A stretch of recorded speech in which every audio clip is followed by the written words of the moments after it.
exposição somente o verso número 6. 1 Timóteo, capítulo 4, verso número 6 ao verso de número 10. Diz o seguinte a palavra do Senhor: expondo estas coisas aos irmãos, você será um bom ministro de Cristo Jesus, alimentado com as palavras da fé e da boa doutrina que você tem seguido. Mas rejeite as fábulas profanas e de velhas caducas. Exercite-se pessoalmente na piedade, pois o exercício físico tem algum valor, mas a piedade tem valor para tudo, porque tem a promessa da vida que agora é e da que há de vir. Fiel é esta palavra e digna de inteira aceitação, pois é para esse fim que trabalhamos e nos esforçamos, porque temos posto a nossa esperança no Deus vivo, Salvador de todos, especialmente dos que creem. Senhor, fala-nos neste momento, pois aqui estamos reunidos como o Senhor nos ordena e como o Senhor também nos fala, Senhor, que para ouvirmos a Tua voz, que a Tua palavra, sim, de fato, Senhor, que é poderosa, possa de fato, ó Deus, penetrar e romper toda a dureza do nosso coração, toda a nossa ignorância, e nos dar vida, nos fortalecer, nos alimentar, Senhor. Que assim seja, que o Teu povo Te ouça, em nome de Cristo. Amém. Poder sentar, irmãos. Meus irmãos, nós iniciamos as exposições de 1 Timóteo, e nós temos observado a importância desses capítulos iniciais dentro da estrutura do próprio livro. Observamos que Paulo, ele escreve à igreja, ou ao Timóteo, o jovem pastor, e nós observamos a preocupação de Paulo logo no início. Paulo tenta instruir Timóteo a respeito dos problemas que estavam ocorrendo na igreja de Éfeso. Em especial, ou aquilo que poderia estar alimentando, era justamente a forma como as heresias, elas estavam permeando a comunidade e como essas heresias estavam afetando a igreja doutrinariamente e etc. E aí você vê que Paulo, no capítulo 1, ele diz a Timóteo: Timóteo, como eu ordenei, você fique em Éfeso com o objetivo de admoestar aqueles que estão ensinando nova doutrina. E Paulo, desde o início, ele propõe a Timóteo que Timóteo não leia as instruções de Paulo como de um amigo escrevendo a outro amigo, mas que Timóteo deveria enxergar aquilo que Paulo vinha falando, aquilo que Paulo vinha orientando, como sendo a voz do próprio Deus, a instrução do próprio Deus, a orientação divina para o ministério de Timóteo naquela região.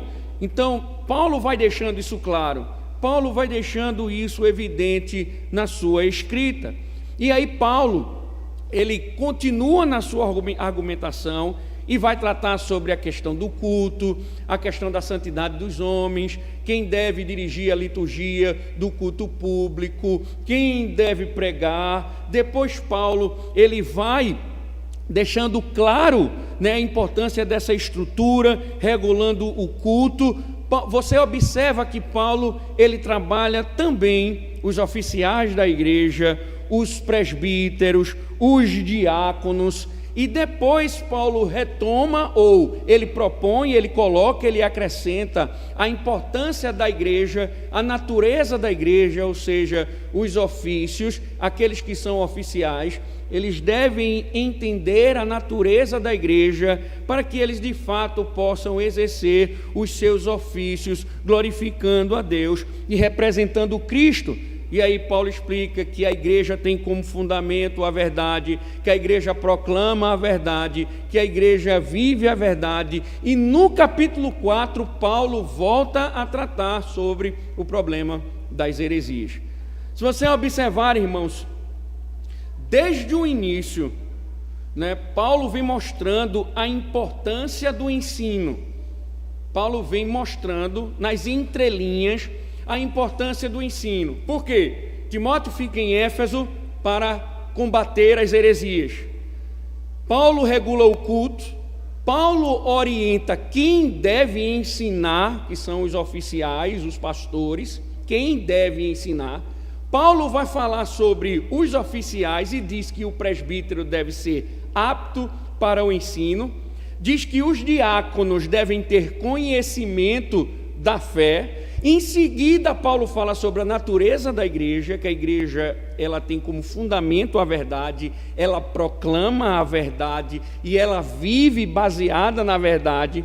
E Paulo usa o argumento da criação para refutar a heresia que estava permeando a igreja, proibindo o casamento e proibindo comidas ou comer certos tipos de comidas. Então você observe que o ensino, as entrelinhas estão sempre apontando para a importância do ensino dentro da estrutura da igreja. E aí o capítulo 4, ele é bem interessante porque Paulo vai deixar isso objetivamente. Paulo não vai mais falar nas entrelinhas. Paulo vai começar a atacar objetivamente com orientações importantíssimas. Por quê? Porque Paulo, essa forma como Paulo vem destacando o ensino nas entrelinhas, a importância do ensino, a importância se dá justamente por aquilo que Paulo introduz no capítulo 4. O quê? O erro estava levando pessoas a apostatarem da fé. Os ensinos que estavam permeando, conduzindo, orientando a igreja, na verdade, estavam fazendo com que a fé fosse abandonada. O termo é forte, como nós observamos. Eles estavam apostatando. Eles não estavam seguindo uma forma de pensar diferente, como nós vimos. Eles não estavam entendendo diferente. Eles não estavam com uma compreensão de uma doutrina secundária, aquelas doutrinas que dizem nós não devemos dar tanta importância, porque elas dividem a igreja.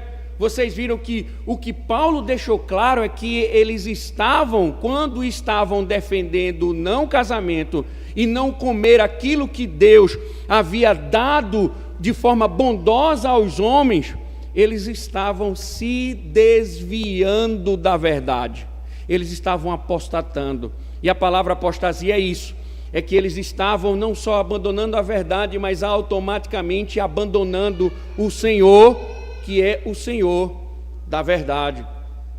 O que Paulo deixa claro é o perigo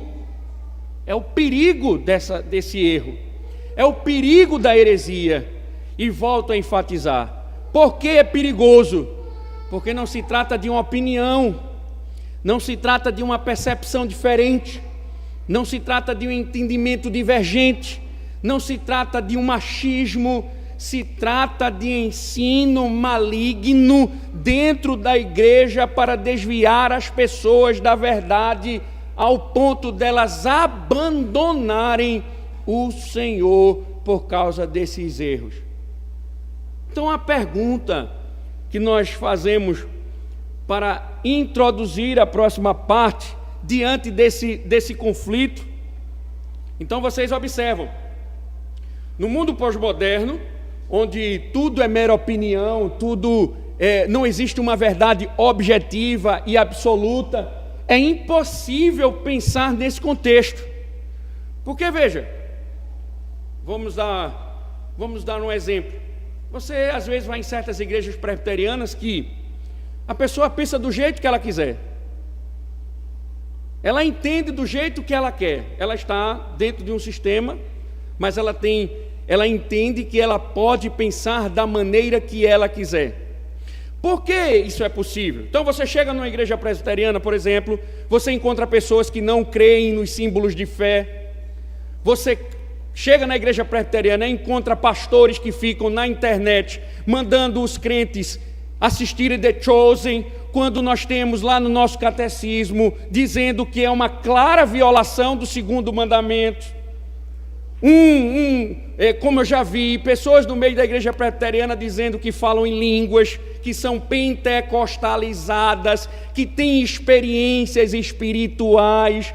E qual o problema disso, né, a princípio? Para o mundo pós-moderno, nenhum, porque isso é a pluralidade.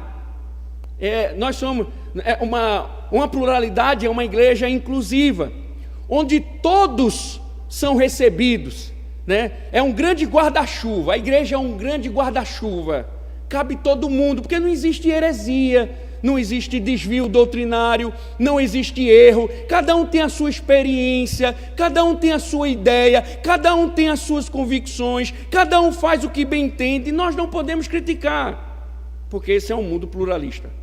Paulo não tem essa mentalidade, porque Paulo, ele enxerga a igreja sofrendo danos por causa dos ensinos falsos.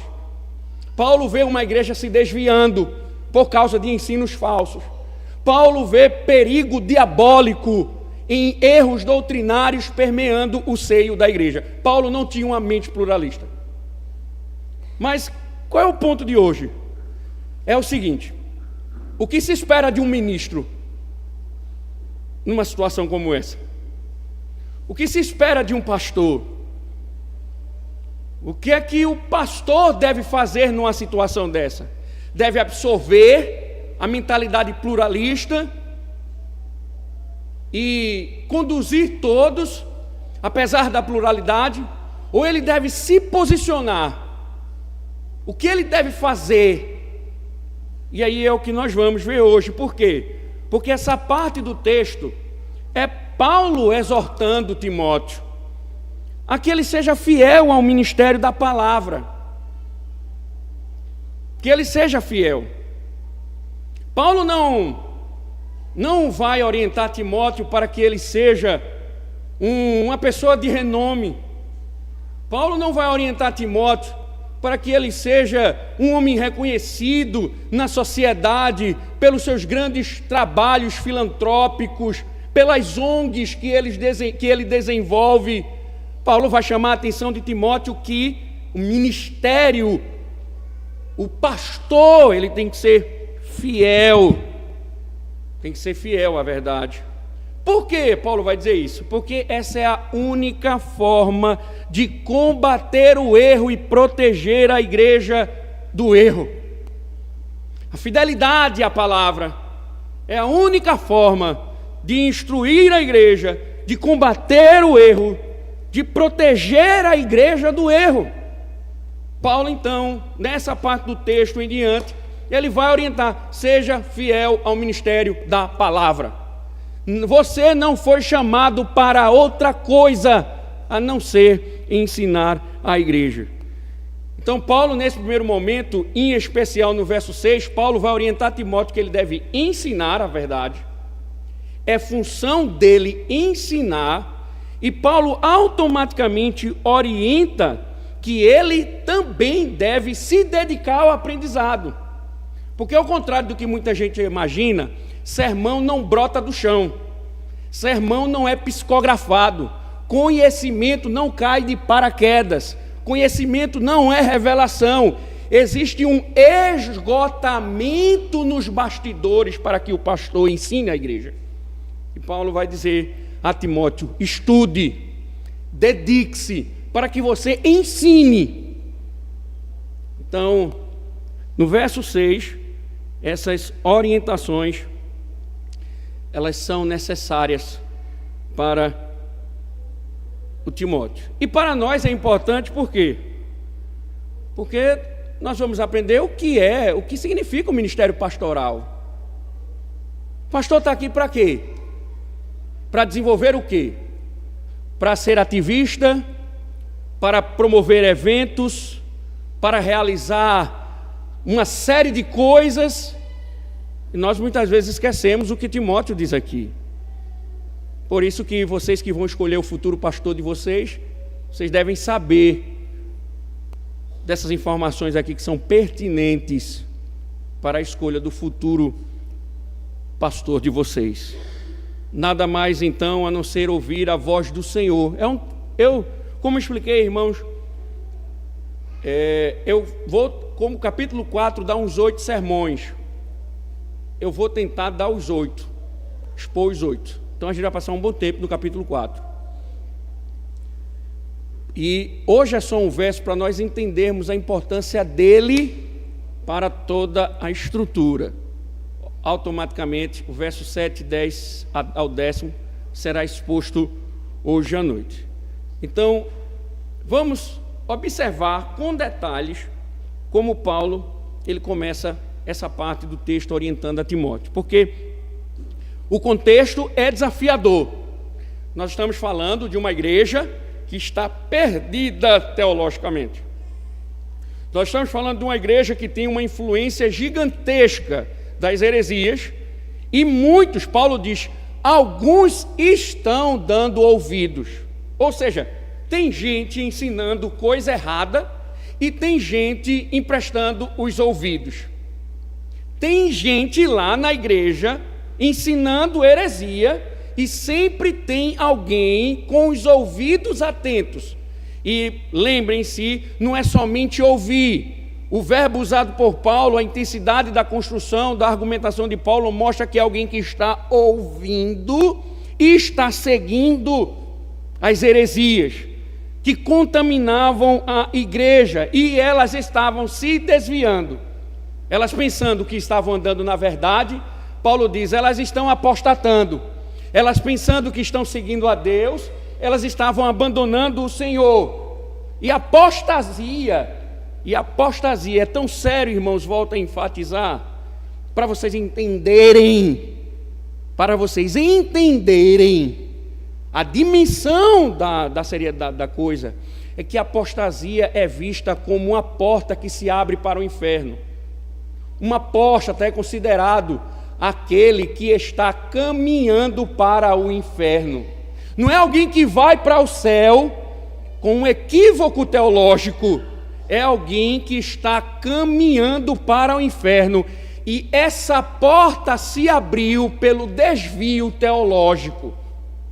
O desvio teológico escancarou os portões do inferno. Paulo está preocupado com isso. A heresia contaminando a igreja, desviando as pessoas. Então, o que se espera de um jovem pastor? O que se espera? A primeira parte do verso, vamos dividir em duas partes.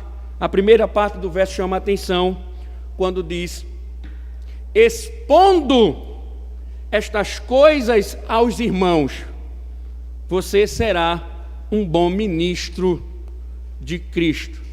Se nós fizermos uma análise, a expressão usada por Paulo aqui, exponha, ela também pode ser traduzida como fale, mas ela pode ser melhor traduzida como ensine. Então Paulo está de início orientando Timóteo para que ele ensine. Então essa frase inicialmente ela pode ser traduzida: ensine aos irmãos, ensine Timóteo, ensine a igreja. Mas se vocês observarem, a que Paulo se refere? Porque vamos mastigar para que a gente entenda perfeitamente a construção de Paulo aqui. Porque Paulo diz ensine, mas eu posso pensar o que eu devo ensinar, o que eu devo falar, o que eu devo dizer à igreja. Então Paulo diz ensine, mas quando Paulo ele argumenta, ele diz ensine estas coisas. E aí existe uma discussão para saber, Paulo está falando do que ele disse anteriormente, do que ele vai dizer posteriormente, e fica uma certa discussão quando nós começamos a fazer uma leitura rápida do texto para identificar a que Paulo se refere. Só que é interessante nós lembrarmos, irmãos, que essa palavra que Paulo usa aqui, que as nossas versões traduzem como estas coisas, quando Paulo usa essa expressão, ele está chamando a atenção para o ensino, para aquilo que confronta as heresias, que confronta o erro. Então, quando Paulo usa essa expressão, estas coisas, Paulo não está somente se referindo àquilo que veio antes, como aquilo que vem depois, mas a tradução ela pode muito bem referir-se ao todo. Ou seja, vamos pensar numa visão mais ampla. O que Paulo vem falando desde o início? A importância de Timóteo considerar suas palavras como não sendo as palavras dele, mas as palavras de Deus. Quando nossa tradução traduziu por estas coisas, a gente tende a pensar, né, que ele está se referindo ao que vem antes, ao que vem depois. Mas a melhor tradução considera o todo. Considera tudo aquilo ali. Ensine, Timóteo, tudo o que eu venho lhe dizendo. Ensine, Timóteo, todas as minhas instruções. E aí é claro, irmãos, que como nós falamos, Paulo não está dizendo assim, propondo desse jeito, que as suas palavras são suas palavras. Mas ele ordena assim, porque Paulo entende plenamente, e Timóteo deveria entender também, que as instruções de Paulo eram as instruções do próprio Deus. Ou seja, o que está por trás é que Timóteo deve ensinar a igreja. Timóteo deve instruir a igreja. E é muito interessante, irmãos, porque Paulo diz a ensinar aos irmãos. E aqui Paulo, ele chama a atenção para a grande imagem, que a igreja é a família de Deus. A família, os irmãos, é a família de Deus, é a casa, como Paulo diz, é a casa do Deus vivo. Então, ele deveria instruir os irmãos, ele deveria instruir a igreja, essa era a sua tarefa. E aí Paulo diz, veja que Paulo diz, só assim você será um bom ministro de Cristo. É interessante, né? Paulo diz, ensine a igreja, ensine aos irmãos, instrua os irmãos, porque só assim você será um bom ministro de Cristo. E o interessante é que Paulo usou aqui o substantivo diáconos. Mas ele usa não no sentido técnico. Por quê? Observem, em que sentido o pastor ele é diácono? Em que sentido o ministro do evangelho ele é um diácono? Em que sentido? Quando Paulo chama o ministro do evangelho Timóteo de diácono, ele chama, porque todo ministro do evangelho, ele é um diácono. Em que sentido? Porque ele serve ao alimento à igreja. É responsabilidade do ministro alimentar a igreja. É responsabilidade do pastor colocar o alimento para que a igreja se alimente. Por isso que Paulo usa essa imagem de alguém que está servindo a igreja, alguém que está alimentando a igreja, alguém que está fortalecendo a igreja. Um ministro, e aí veja, irmãos, Paulo diz, um bom ministro. Um bom ministro. Você, Timóteo, vai ser um bom ministro se você alimentar a igreja, se você der de comer à igreja, se você servir à mesa, se você der o alimento à igreja. Aqui então, irmãos, nós temos princípios importantes dentro da estrutura do texto e que também nos auxilia a enxergarmos o ministério pastoral. Primeiro, há uma expectativa sobre o ministério pastoral e muita gente espera, por exemplo, dos pastores, que eles sejam bons administradores, que eles sejam bons visitadores, alguém que esteja posto para promover inúmeras situações na igreja. O que Paulo está dizendo, e nós não podemos esquecer disso, é que ele deve se dedicar ao ensino. Timóteo tem a função de instruir a igreja. Timóteo foi chamado para ensinar a igreja. Timóteo foi chamado para pregar a palavra, para instruir o povo. Está sobre os ombros do ministro. Está sobre os ombros do ministro promover o ensino. Se vocês observarem, Paulo, quando escreve a própria igreja de Éfeso, já deixou isso claro. No capítulo 4, quando ele fala à igreja, ele diz que o Senhor deu dons aos homens, chamou alguns para apóstolos, evangelistas, profetas, pastores e mestres, visando a edificação da igreja. Observe o paralelo. O ensino é aquilo que promove a edificação. O ministério da palavra é aquilo que promove o amadurecimento. Paulo, no mesmo argumento, ele vai dizer no capítulo 4 da igreja de Éfeso que o ministério da palavra faz com que a igreja cresça, amadureça, a tal ponto de se parecer com o Senhor dela. É o ministério da palavra que é dado para fazer com que a igreja amadureça. Paulo aqui a Timóteo está dizendo: sua função é ensinar. Ensine a igreja. Ensine, instrua a igreja. E nos dias que nós estamos vivendo, tantas coisas são exigidas dos pastores, mas poucos imaginam, pensam que a tarefa principal do pastor é a docência. É a docência. Por quê?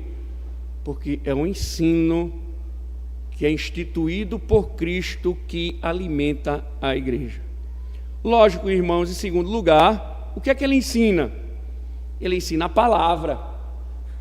Ele é chamado para ensinar, mas ele também foi chamado pelo Senhor, e o mesmo Senhor diz que ele deve ensinar a palavra. Por quê?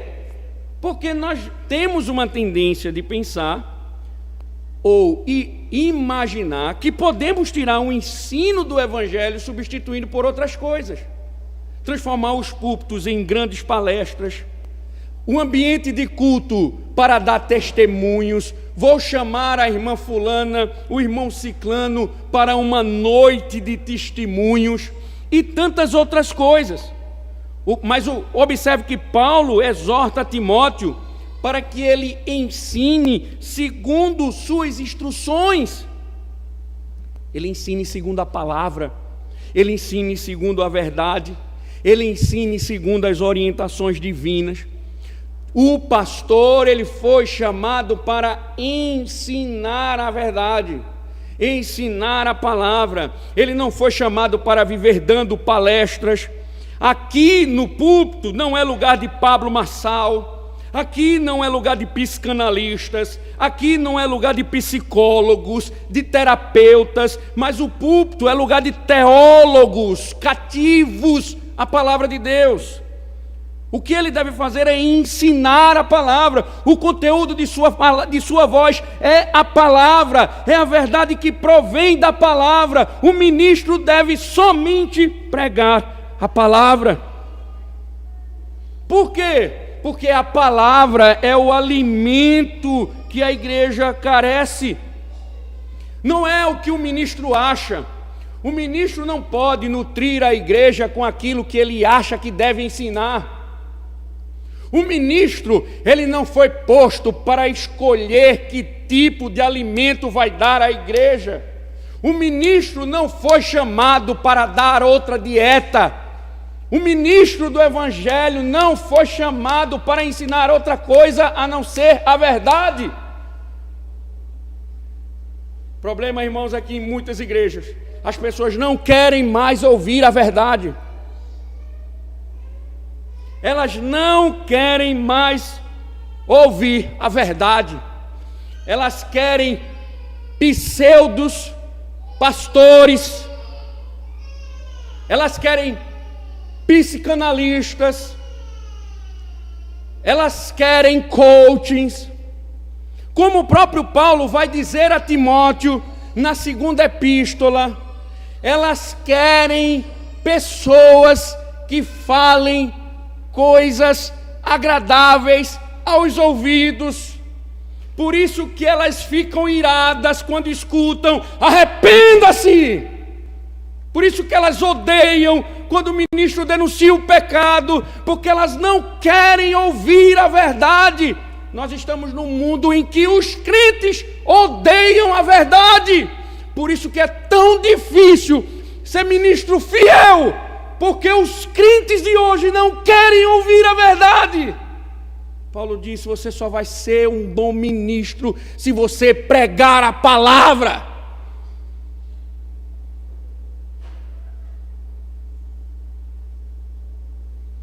Um verdadeiro pastor, irmãos, é aquele que quando sobe no púlpito, só sai dele a verdade do Evangelho.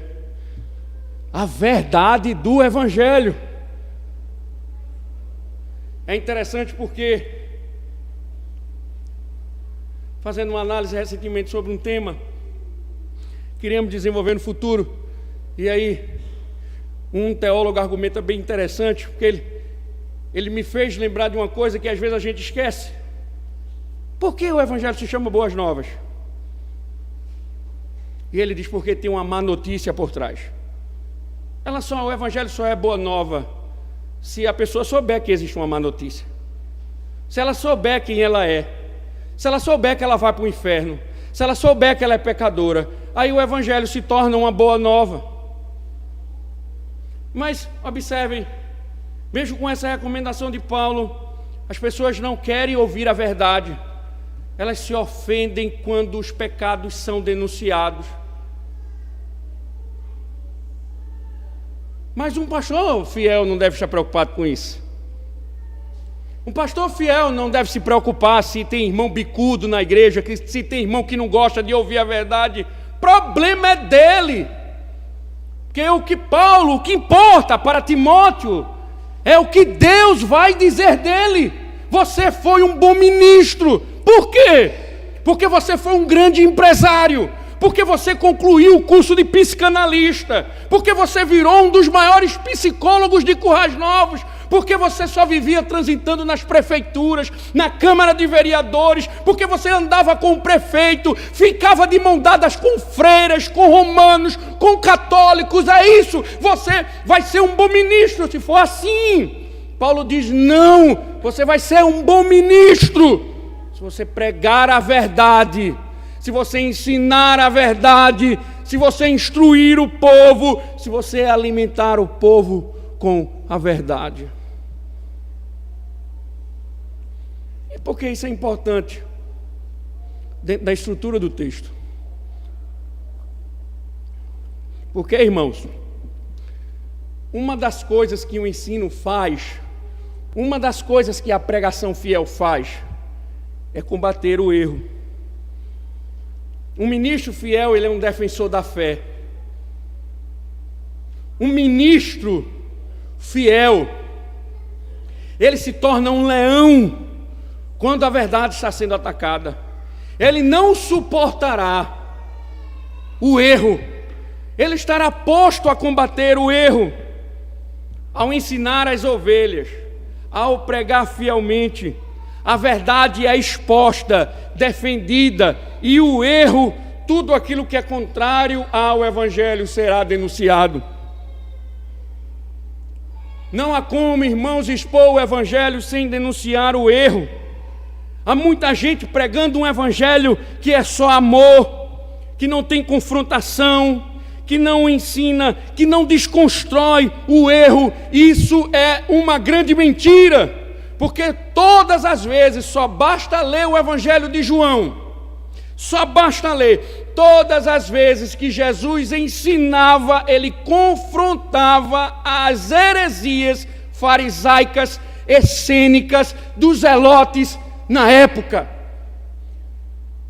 Eles perseguiram Jesus durante todo o ministério, foram grandes debates teológicos por causa daquilo que Jesus ensinava. Sabe por quê, irmãos? Porque onde o Evangelho chega, onde a luz chega, as trevas são denunciadas. É impossível pregar o Evangelho sem denunciar o erro. Mas, infelizmente, nós vemos uma época em que as pessoas, elas, com esse evangelho pós-moderno, onde não existe verdade absoluta, entendem que, quando o pastor defende a verdade, está simplesmente entrando em debates desnecessários. Está simplesmente criando confusão na internet. Está simplesmente criando confusão nas redes sociais. Paulo diz que um bom ministro, ele prega a palavra, e Timóteo, ao pregar a palavra, iria denunciar o erro. O ensino bíblico, ele desnuda o erro, ele vai gerar muitos conflitos, porque a verdade deve prevalecer em meio a mentiras. Opor-se ao trabalho ou opor-se às falsas doutrinas é a tarefa do ministro. Mas, irmãos, a maioria dos cristãos, como falamos, ela está disposta a ouvir todo tipo de erro. Eu acho interessante, irmãos, porque, veja, quando precisamos de médicos, procuramos os especialistas. Quando precisamos de apoio jurídico, tendemos a buscar os melhores advogados. Mas você observa que é só falar o nome de Deus e a mágica acontece? Basta dizer que tem uma Bíblia que fala em nome de Deus, que as portas do falso ensino se abrem. E você observa como o nosso mundo está confuso.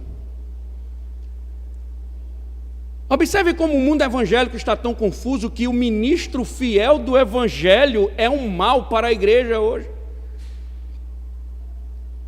Que a pregação fiel é um mal para a igreja hoje. O que eu ouço por aí é que ministro fiel mata a igreja. Que ministro fiel esvazia a igreja. Que ministro fiel é insensível. Que ministro fiel não tem amor. Olhem o que estão dizendo, a nova moda também, né? Neopuritano. Observem. Por que isso? Porque simplesmente é mais fácil dar credibilidade ao erro. Irmãos, imaginem, irmãos. Nós estamos falando da igreja de Éfeso. Nós estamos falando de igrejas que foram fundadas pelo ensino apostólico. Nós estamos falando de uma igreja que vivia no período apostólico. Nós estamos falando de uma igreja que recebia instruções inspiradas dos apóstolos. Mas nós estamos falando dessas igrejas que se desviaram no caminho da mentira.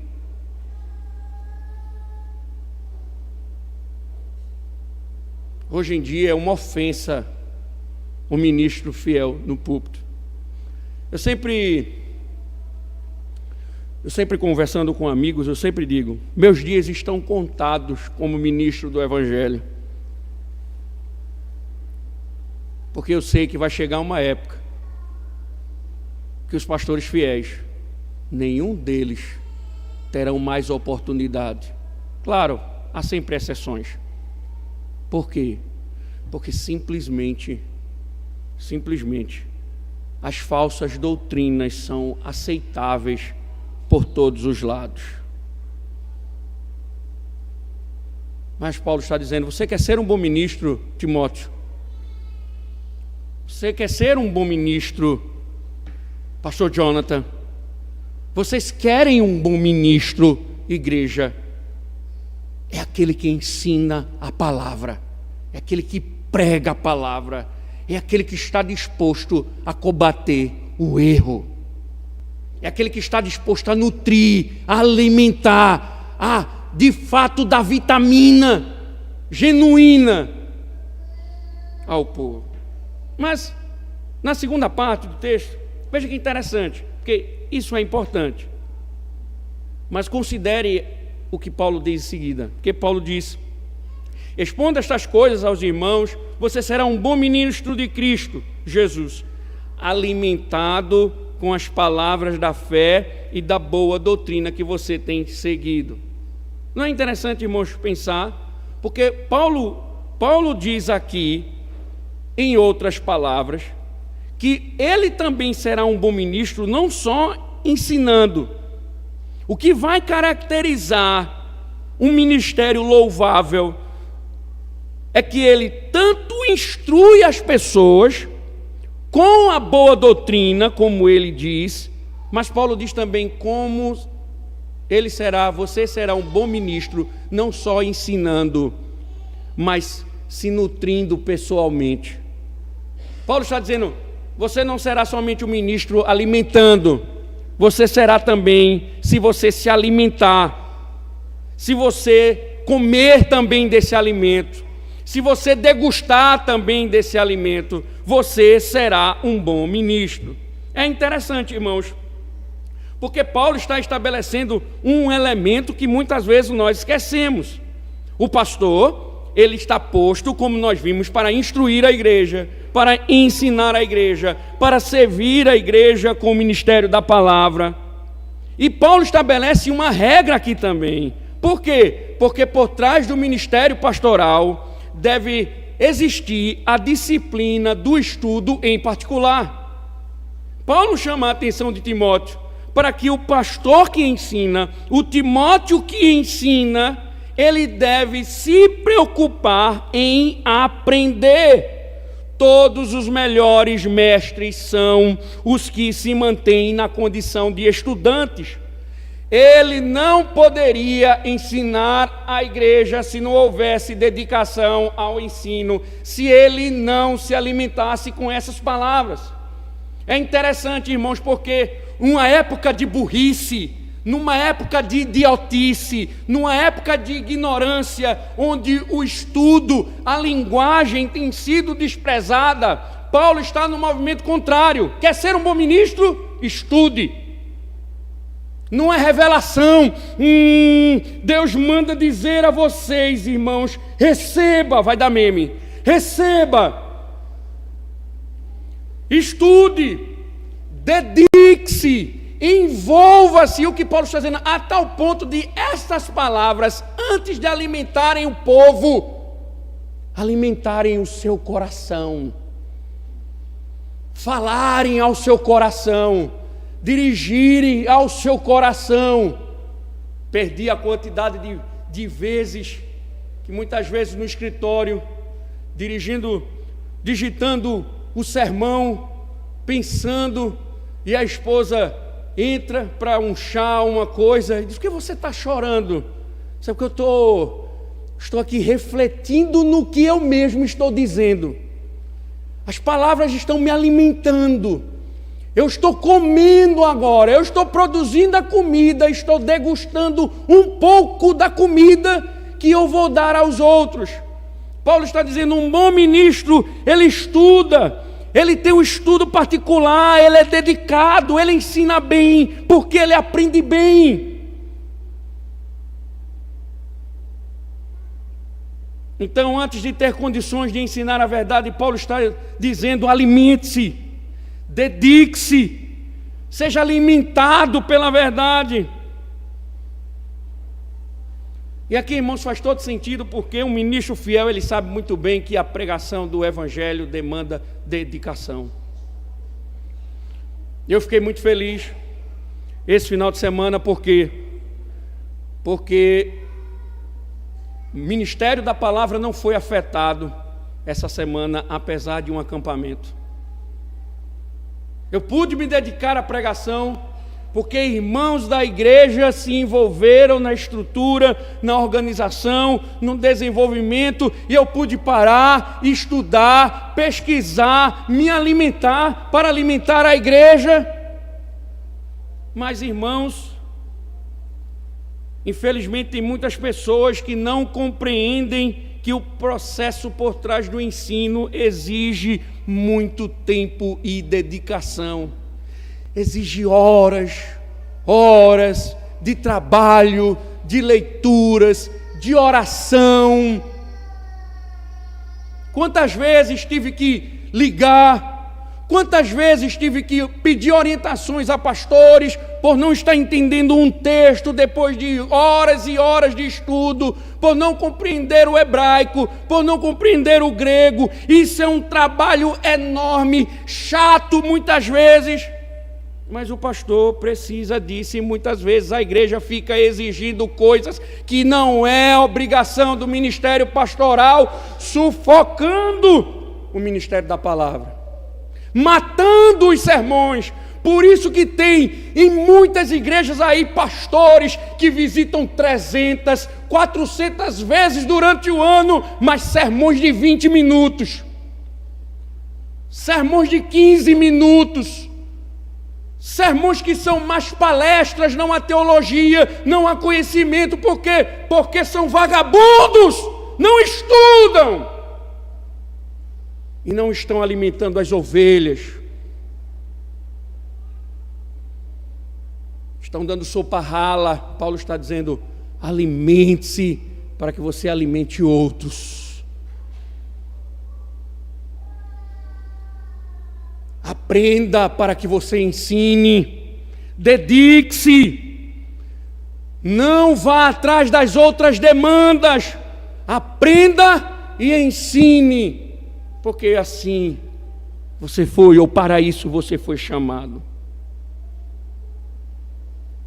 Seja nutrido para depois você nutrir os outros. Coma para depois você alimentar os outros. Ou seja, Paulo está dizendo, é importante o aprendizado do pastor. Claro, irmãos, aqui poderíamos falar sobre a importância da igreja enxergar isso, incentivar o pastor. Eu me lembro que quando conheci a igreja, que fui entrevistado pelo conselho, eu deixei bem claro ao conselho, deixei bem ciente o conselho no dia da nossa conversa. Eu disse: eu tenho uma parte acadêmica na qual eu vou me dedicar. Se a igreja ela não quiser que eu desenvolva essa parte acadêmica, eu disse ao conselho, eu não tenho interesse de ficar na igreja, porque eu sou um mestre, eu preciso me dedicar ao ensino. Se vocês não quiserem, eu não quero ficar com vocês. Eu me lembro como hoje o pastor Arlindo pediu a fala e disse: como poderíamos pensar que isso seria ruim para a igreja? Pelo contrário, se o Senhor se dedica ao ensino, nós temos que motivá-lo a fazer isso. E eu louvo ao Senhor, porque até agora não é só uma igreja que me motiva, mas é também uma igreja que me motiva muitas vezes financeiramente, para que eu possa me alimentar e alimentar vocês. Por que isso? Porque eu quero ter um doutorado em breve, se Deus permitir, porque eu quero subir aqui no púlpito, e antes de qualquer coisa, vocês vão ver que a toga, em breve usarei minha toga. A toga ela vem com 3 listras, ou dependendo da graduação, vem com a quantidade de listras, referindo-se às graduações que a pessoa tem. Então, quando vocês verem a toga, vocês não se escandalizem com a quantidade de listras que terão. Mas isso pouco importa. O que importa mesmo é que eu me alimentei, estou alimentando vocês. Isso é o ministério da palavra. eu preciso comer para dar de comer a vocês. A grande pergunta que nós devemos fazer então, fechando esse verso número 6, é: o que nós esperamos de um pastor? Se vocês fossem hoje escolher um pastor, quais as características que vocês escolheriam? Quais os critérios que vocês usariam? O que vocês pensariam ou perguntariam ao futuro candidato ao pastorado desta igreja? Quais as interrogações? É se a esposa do ministro ia pregar? Era se a esposa do ministro vai dirigir o departamento infantil? É se a esposa do pastor fará tal atividade? É se o pastor pensa em fazer psicologia, psiquiatria, psicanálise, administração? O que é que vocês esperariam de um ministro? O que é que vocês esperam de um ministro? Paulo diz: um bom ministro, Timóteo, ele instrui na verdade, ele ensina a verdade, ele proclama a verdade, ele combate automaticamente o erro, ele não deixa a igreja ser assediada pelo erro, porque ele sabe que o erro é apostasia, ele sabe que o erro traz dano, ele sabe que o erro mata, então ele vai se erguer com todas as forças contra seja lá quem for, para preservar a pureza da igreja. Paulo diz: assim é um bom ministro, Timóteo. E também, Timóteo, é alguém que estuda, é alguém que se alimenta, é alguém que come antes de dar de comer. Só assim, Timóteo, você será um bom ministro. Você vai ver que Paulo depois vai chamar a atenção também de Timóteo, para que não é só também aquele que ensina e que se alimenta, mas é também aquele que vive no exercício da piedade, que é o tema de hoje à noite. Ou seja, ele também procura viver aquilo que ele ensina, aquilo que ele instrui. Para terminar, irmãos, pergunto: eu tenho sido um bom ministro?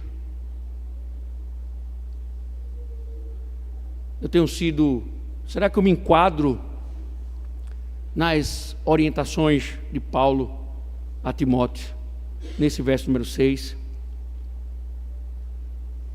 Se sim, que a graça do Senhor nos ajude. Se não, escolham outro, porque vocês estão correndo perigo.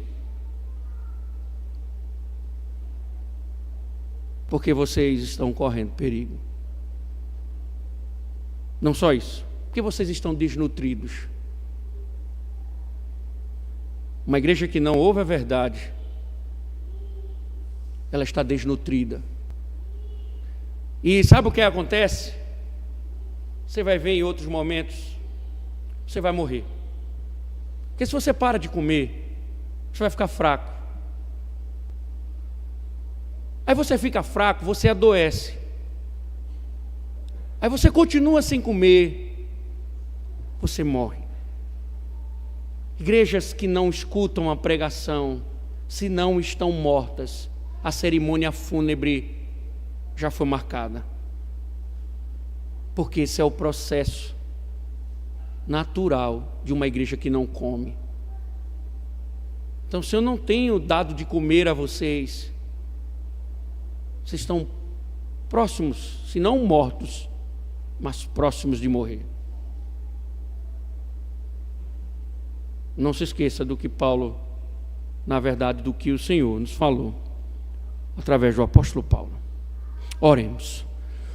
Obrigado, Senhor, pelas tuas palavras. Obrigado por verdades tão profundas, Senhor. E que o Senhor aplique estas verdades em nossos corações, para a glória do teu nome, ó Deus. Que o teu povo entenda as verdades que aqui foram proclamadas. Em nome de Cristo. Amém. Louvemos ao Senhor em